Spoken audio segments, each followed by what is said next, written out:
XYZ company ने 40 shares forfeit किए जिनकी फेस वैल्यू 10 रुपये थी और जिनका पैसा एप्लीकेशन पे 2 रुपये, अलॉटमेंट पे 3 रुपये, फर्स्ट कॉल पे 3 रुपये और फाइनल कॉल पे 2 रुपये लिया जा रहा था बाय द कंपनी। तो ये जो 40 शेयर्स हैं वो परम के पास हैं। परम जो शेयर होल्डर है आपसे 3 केसेस में इसके शेयर फॉरफिट करने की एंट्री मांगी गई है। केस 1 में कहा गया है कि उसने अलॉटमेंट नहीं पे किया और जस्ट उसके बाद उसका शेयर फॉरफिट हो गया। केस 2 में कहा गया कि उसने अलॉटमेंट और फर्स्ट कॉल दोनों नहीं दी, उसके बाद उसका शेयर फॉरफिट हुआ। केस 3 में कहा गया है कि उसने दोनों कॉल नहीं दिए, ना फर्स्ट कॉल ना फाइनल कॉल, और उसके बाद उसका शेयर फॉरफिट किया गया है। क्लियर है बच्चों? तो देखिए जो आपको एंट्री सामने नज़र आ रही है ये केस 1 के हिसाब से है, क्योंकि जो शेयर कैपिटल अकाउंट डेबिट होता है वो called up value of the share से होता है और शेयर की कॉल्ड अप वैल्यू केस 1 में ₹5 पर शेयर है, 2 एप्लीकेशन के 3 अलॉटमेंट के, और नंबर ऑफ शेयर है 40, तो 40 × 5 200, तो 200 क्लियर बच्चों। 2 कॉल्स इन अरियर में वो पैसा लिखा जाएगा जो डिफॉल्टर ने नहीं पे किया और वो है 3 पर शेयर, 14 × 3 होता है 120, तो क्लियर बच्चों ये 120 कैसे आया।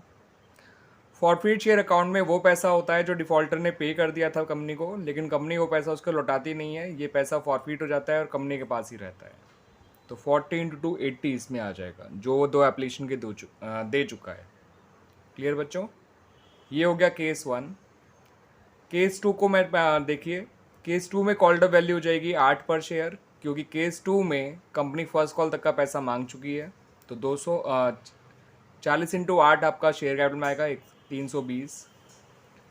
6 रुपये इसने नहीं दिए तो कॉल इन अरियर में आएगा 40 × 6 240, और फॉरफिट शेयर में आएगा जितना पैसा वो दे चुका है, यानी कि 2 रुपये पर शेयर, यानी 40 × 2 80, वो आएगा फॉरफिट शेयर अकाउंट में। तो कुल मिला के बच्चों सेकेंड एंट्री इस तरह से बनेगी।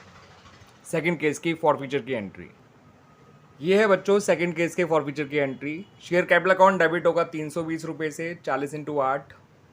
क्लियर बच्चों? कोई कंपनी ने अभी तक केवल 8 रुपये कॉल्ड किए हैं फर्स्ट कॉल तक, उसने 6 रुपये नहीं दिए हैं, अलॉटमेंट के 3 और फर्स्ट कॉल के 3, तो कुल मिला के 40 × 6 240 कॉल्स इन अरियर में आ जाएगा।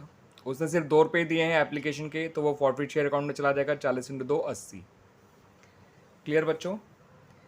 केस 3 में कहा गया कि उसने एप्लीकेशन और अलॉटमेंट तो दे दी है मगर ना फर्स्ट कॉल पे करी है ना फाइनल कॉल पे करी है। तो केस 3 एक ऐसा केस है जहाँ पर शेयर फुली कॉल्ड है, यानी कंपनी की एंटायर फेस वैल्यू मांगी गई है। यहाँ पे केवल 5 रुपये मांगे गए थे पर शेयर, यहाँ पे केवल 8 रुपये मांगे गए थे पर शेयर केस 1 और 2 में, लेकिन केस 3 ही एक ऐसा केस है जहाँ पर शेयर का पूरा फेस वैल्यू कॉल्ड कर लिया गया है।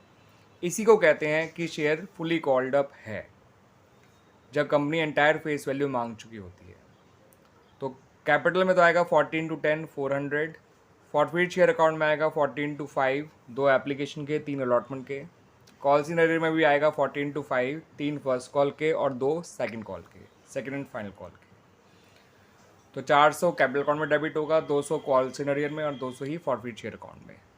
आप देख भी सकते हैं बच्चों, ये रहा केस 3 की entry. Share capital account debit हुआ 400 से, call in arrear account credit हुआ 200 से, 40 × 5 और 40 × 5 ही फॉरफिट शेयर अकाउंट में गया। तो कुल मिला के केस 3 ही ऐसा केस था जहाँ पे शेयर फुली कॉल्ड अप था। केस 1 में शेयर केवल ₹5 कॉल्ड अप था, केस 2 में शेयर ₹8 कॉल्ड अप था, और केस 3 ही ऐसा है जहाँ पर शेयर फुली कॉल्ड अप है। कॉल्ड अप वो पैसा होता है जो कंपनी ने मांगा हुआ होता है ऑन द शेयर्स। ये कॉल्ड अप वो वैल्यू होती है जिससे शेयर डेबिट किया जाता है शेयर कैपिटल को, ठीक है, at the time of forfeiture. Clear बच्चों? अगर आपने अरियर्स अकाउंट खोला नहीं होता तो केस 1 में आपको अरियर्स अकाउंट की जगह लिखना होता शेयर अलॉटमेंट अकाउंट, यहाँ पे लिखना होता 2 शेयर अलॉटमेंट अकाउंट 40 × 3 120। केस 2 में आपको 2 नाम लिखने होते कॉल इन अरियर की जगह, 2 शेयर अलॉटमेंट अकाउंट लिखना होता 120 40 × 3 और 2 शेयर फर्स्ट कॉल अकाउंट लिखना होता आपको 40 × 3। फॉरफिट शेयर अकाउंट और कैपिटल अकाउंट में सेम अमाउंट ही रहता, सेम नाम और सेम अमाउंट। केस 3 में आपको कॉल इन अरियर की जगह लिखना होता 2 शेयर फर्स्ट कॉल अकाउंट 120 और 2 share final call account 80 instead of call in arrear, अगर आपने call in arrear account open नहीं किया होता तो।